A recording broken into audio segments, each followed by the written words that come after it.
Hi everyone. आज हम deal करेंगे एविडेंस एक्ट के एक और क्वेश्चन से। और ये क्वेश्चन डील करेगा हमारा अकम्प्लिस से। अकम्प्लिस से या प्रूवर से बहुत सारे क्वेश्चंस पूछे जाते हैं और आगे आने वाले एग्जाम्स में भी ये मैंडेटली पूछे जाएंगे, क्योंकि इसका इंटरलिंकिंग रहता है विद इन एविडेंस एक्ट और सीआरपीसी के साथ। इसीलिए ये किसी ना किसी तरह से इसको क्वेश्चन को पूछते ही हैं। या तो वो ऐसे पूछ लेंगे जो सेक्शन 133 और इलस्ट्रेशन बी है जो एविडेंस एक्ट की 114 सेक्शन की, वो कॉन्ट्राडिक्टरी है या नहीं है, प्रूव करो। ठीक है, जैसे कि इस क्वेश्चन में पूछा गया है। या फिर वो ऐसे पूछते हैं कि अकम्प्लिस और अप्रूवर में डिफरेंसेस बताओ। इसमें कोई डिफरेंस है नहीं एज सच, क्योंकि जो अकम्प्लिस है वो ही हमारा अप्रूवर बनता है, जो कि हमारा 299 सीआरपीसी में बताया गया है। और उसका जो प्रोसीजर रहता है उसको टेंडर पार्डन टेंडर करने का, वो हमारा 306 307 308 सीआरपीसी में बताया गया है। ठीक है, तो वो ऐसे पूछेंगे क्योंकि ये पार्ट जो आपका रहता है वो क्रिमिनल पार्ट से डील करता है, और इसीलिए ये क्वेश्चन आपका क्रिमिनल पेपर में ही पूछा जाएगा। ठीक है, तो ये आपको एविडेंस एक्ट और सीआरपीसी की अच्छे से क्लैरिटी होनी चाहिए, और उसी से आपका आंसर अच्छे से आप लिख पाओगे। और द सेकंड थिंग इज, इस पे आपको जुडिशियल प्रोनाउंसमेंट्स अच्छे से आने चाहिए, क्योंकि in most of the questions I have seen कि पास्ट ईयर क्वेश्चन में उन्होंने जुडिशियल डिसीजंस पूछे हैं।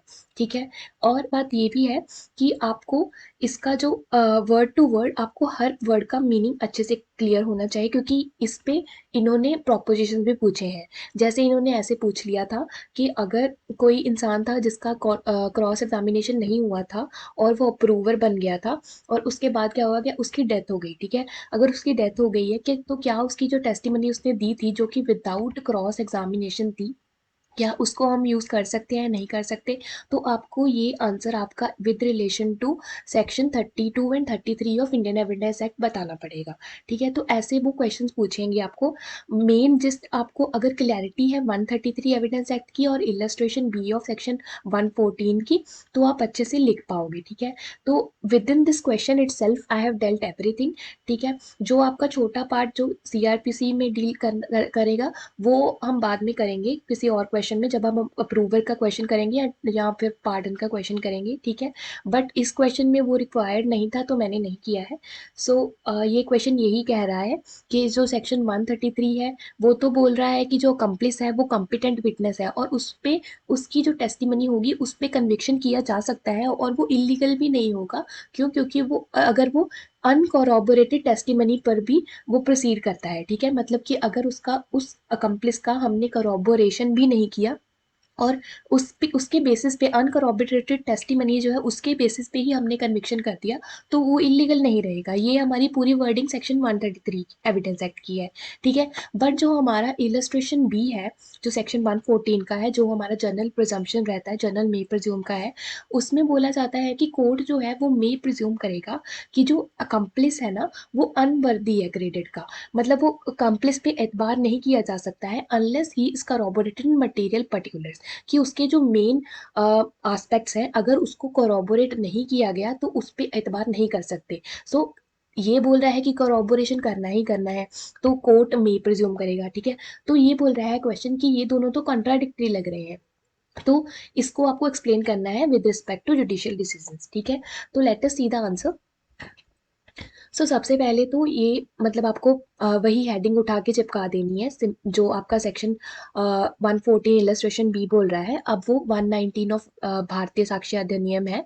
ठीक है, तो वो क्या बोलता है कि जो अकम्प्लिस है वो ही can not be relied upon. ठीक है, तो हमारा जो अकम्प्लिस है वही हमारा उसको अनवर्दी ऑफ क्रेडिट माना जाएगा अनलेस उसका कॉरोबोरेशन होता है। ठीक है, तो ये सारी वर्डिंग आपको लिख देनी है। उसके बाद आपको लिखना है कि क्यों ऐसा है कि हम उसको कोरोबोरेशन क्यों रिक्वायर्ड है कंप्लिस की। ठीक है, तो ये केस लॉ है, ये बहुत ही लैंडमार्क जजमेंट है, बरकत अली वर्सेस क्राउन।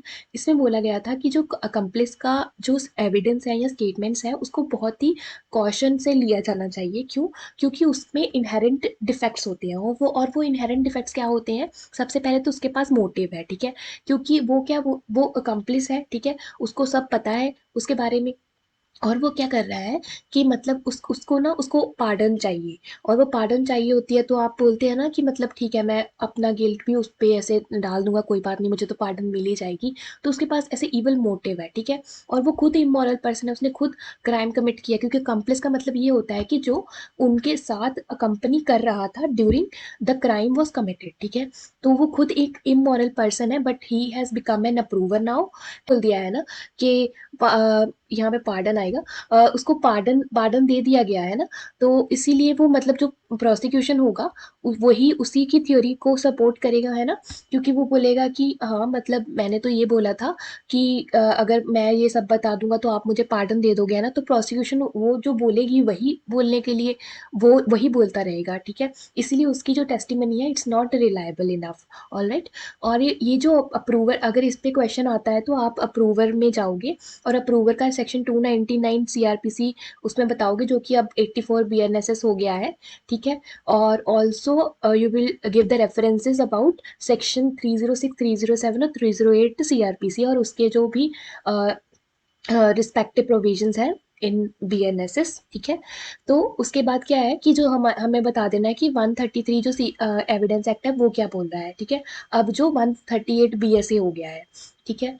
तो वो बता देंगे कि मतलब उसने ये बोला है। तो फिर अगर ये हम देखें कि दोनों जो प्रोविजंस हैं, है ना, उसको हम अगर साथ में पढ़े तो क्या होगा कि मतलब ऐसे तो हम पहली बात तो हमें पता है कि अगर किसी कोई कन्फेशन दे रहा है कोई अक्यूज्ड, उसकी कन्फेशन के सोली उस कन्फेशन के बेस पे हम दूसरे को अक्यूज्ड को एकदम से मतलब उसको कन्विक्ट नहीं कर सकते, ये तो नेचुरल जस्टिस के खिलाफ है, ठीक है। तो इसी को बैलेंस करने के लिए हमें जो सेक्शन 30 एविडेंस एक्ट इसका वे आउट बताता है, जो कि अब 24 बीएसए हो गया है ना। तो उसने उसने क्या बोला है कि ये जो स्टेटमेंट रहेगी, जो कन्फेशन रहेगी, क्योंकि ये कन्फेशन है ना हमारा 17 to 31 सी एविडेंस एक्ट में से आ रहा है, तो वो कन्फेशन से डील कर रहा है पार्ट, ठीक है। तो जो भी ये कन्फेशन रहेगी अक्यूज्ड की उसके खिलाफ, को अक्यूज के खिलाफ, तो वो क्या होगा कि वो एडमिसिबल तभी होगा अगर वो ज्वाइंट ट्रायल में है। तो इसी से हमारा एक और क्वेश्चन बनता है, क्योंकि ज्वाइंट ट्रायल पे भी बहुत बार क्वेश्चन पूछा जाता है, तो आपको सेक्शन 30 बताना है उसमें, ठीक है। तो ज्वाइंट ट्रायल जब भी हो रहा होगा तो दोनों पार्टीज एक दूसरे को क्रॉस एग्जामिन कर पा रही है, ठीक है। और जो प्रोपोजिशन मैंने आपको बताया था कि उसका अगर क्रॉस एग्जामिनेशन नहीं हुआ तो आपको वहाँ पे 30 सेक्शन का भी रेफरेंस बताना है, ठीक है। तो अगर उन्होंने क्रॉस एग्जामिनेशन कर लिया है तभी हम इसको एडमिसिबल करते हैं ऐसी कन्फेशन को, तो वो वे आउट इज सेक्शन 30। तो ये आपको इस क्वेश्चन में तो नहीं लिखना है, बट जस्ट अगर आपको पूरा प्रॉपर क्वेश्चन आ जाएगा कंप्लीट पे तो आप उसका लिखोगे, सेक्शन 30 एविडेंस एक्ट का बताओगे, और सेक्शन 24 जो बीएसए में है अब सेम है, ठीक है। बट ये है कि यहाँ पे जो दो एक्सप्लेनेशन ऐड कर दी गई हैं अभी, वो सेम ही है जो हमारा 299 का सीआरपीसी का लॉ है ना, वही वहीं से उठा के उन्होंने यहाँ पे भी चिपका दिया है। तो इतना ज़्यादा वो लोड लेने की ज़रूरत नहीं है, ठीक है। तो अब जो जो मेन मूट क्वेश्चन था हमारा कि वो कॉन्ट्राडिक्टरी है ना। तो वो कॉन्ट्राडिक्शन जो थी ना वो हमारे इस लैंडमार्क केस में सेटल डाउन कर दी गई थी, द ग्रुप वर्सेस महाराष्ट्र में। तो ये बहुत ही इंपॉर्टेंट केस लॉ है और आपको आना ही चाहिए। और इसमें ये बोला गया था कि ये जो है कि एंटीथेसिस नहीं है, ठीक है। सबसे पहली बात तो मतलब जो कोर्ट है ना, वो सेक्शन जो इलस्ट्रेशन में है वो सिर्फ मे प्रिज्यूम है। अब मे प्रिज्यूम है तो दो मे प्रिज्यूम एक ही कॉइन के दो पार्ट्स होते हैं, ठीक है। मे प्रिज्यूम के साथ आपको पढ़ना चाहिए कि मे नॉट प्रिज्यूम, ठीक है। तो वो कोर्ट की डिस्क्रेशन है कि वो अगर प्रिज्यूम करना चाहता है, ठीक है, कि मतलब ये प्रोविजंस ये जो पर्सन है इसके इसको मतलब इसका कोरोबोरेशन होना चाहिए, ठीक है। तो फिर वो बोलेगा, तो ऐसा है कि मतलब वो he may not presume as well, ठीक है। तो इसके दोनों ही साइड्स हैं, तो ये एक बात नहीं कह रहा है, एंटीथेसिस बिल्कुल नहीं है, ये बस उसका एक एक्सटेंशन है, ठीक है। अगर हम दोनों को पढ़ते हैं तो उसमें यही बोला गया है कि अगर कोई रिलायंस नहीं की जा सकती है कंप्लेस पे, तो उसको मतलब मटीरियली कॉरोबोरेट कर सकते हैं हम लोग, बट वो एक मे प्रिज्यूम है, ठीक है। और अगर वो नहीं करते हैं हम तो उसकी अनकॉरोबोरेटेड टेस्टिमनी पे भी हम प्रोसीड कर सकते हैं, क्योंकि वो मे नॉट प्रिज्यूम में आ जाएगा, ठीक है। तो वही हमारा जो सेक्शन 133 बोल रहा है। ऑलराइट। और फर्दर हम जो हमारा जो सेक्शन 134 इंडियन एविडेंस एक्ट है, जो हमें बताता है कि क्वांटिटी, ठीक है, ऑफ विटनेसेस कितने होने चाहिए, है ना, वो अब जो 139 बीएसए हो गया है, वो बोलता है कि कोई particular number of witnesses is not required, कि कोई हमें कोई पर्टिकुलर नंबर बताया ही नहीं गया है। और ये जो है क्वेश्चन बहुत बार प्री में आया है कि क्या कितना नंबर ऑफ विटनेसेस होना चाहिए, तो मतलब इतनी बार आया ना, और ये बहुत ही इजी सा क्वेश्चन है, पता नहीं क्यों डालते हैं, बट या तो यहाँ पे हमें बोलना है कि अगर वो कोई पर्टिकुलर नंबर ही नहीं है, तो ये जो नंबर है it could be even zero, तो हमें ज़रूरत ही नहीं है कि आप अगर कोई हमें कोई ज़ीरो भी तो हो सकता है, zero is also number, right. तो हम क्या बोलेंगे कि तो ये हमारा अगर कोई भी हम कोरोबोरेट नहीं किया गया है, विटनेस कोई भी बुलाया नहीं गया है, तो उसके बेसिस पे भी हम कन्विक्शन कर सकते हैं, है ना। उसके बाद हमारे जो ये केस लॉस है जो कि करॉबोरेशन से डील कर रहे हैं, और इसको आपको इस क्वेश्चन में भी इनकलकेट करने ही करने हैं। इसमें जो केस लॉ है ये बहुत ही अच्छा सा केस लॉ है, क्योंकि इसमें बताया गया था मारवाड़ी के शोर में कि 3 टाइप के हमारे एविडेंसेस होते हैं। एक तो होली रिलायबल हो गया, है ना, जैसे कि आई विटनेसेस हो गए, क्योंकि आई विटनेसेस की टेस्टिमनी इस उसका लेवल 1 लेवल रहता है ना, वो हमें मतलब हायर पेडेस्टल पे देखते हैं हम उसको, कि अरे अगर आई विटनेसेस है तो हम ऑब्वियसली दूसरा corroboration की हमें ज़रूरत ही नहीं रहती है ना। और अगर होली अनरिलायबल है, जैसे कि स्टॉक विटनेसेस हो गई, क्योंकि हमें पता है कि ये इट्स प्रूव्ड कि मतलब वो बंदा है कि it's he can not be relied upon, तो हम corroborate क्यों ही करेंगे, है ना। तो then there is neither wholly reliable nor wholly unreliable, तो ये जो है ना, सिर्फ इसी में हमें corroboration की ज़रूरत है, क्योंकि ना तो उस पर अच्छे से एतबार किया जा रहा है और ना ही अच्छे से उसको डिसरिगार्ड कर सकते हैं, है ना। और ऑब्वियसली जो प्रिजम्पशन ऑफ इनोसेंस रहती है वो तो अक्यूज्ड के साथ रहती ही रहती है, इसीलिए हम इस पे corroboration करते हैं, ठीक है। तो इसका क्या जिस्ट निकला कि अगर कोई एविडेंस इतना होली रिलायबल है, उसको कोरोबोरेट अगर हमने नहीं भी किया तो भी उस पर कन्विक्शन की जा सकती है ना।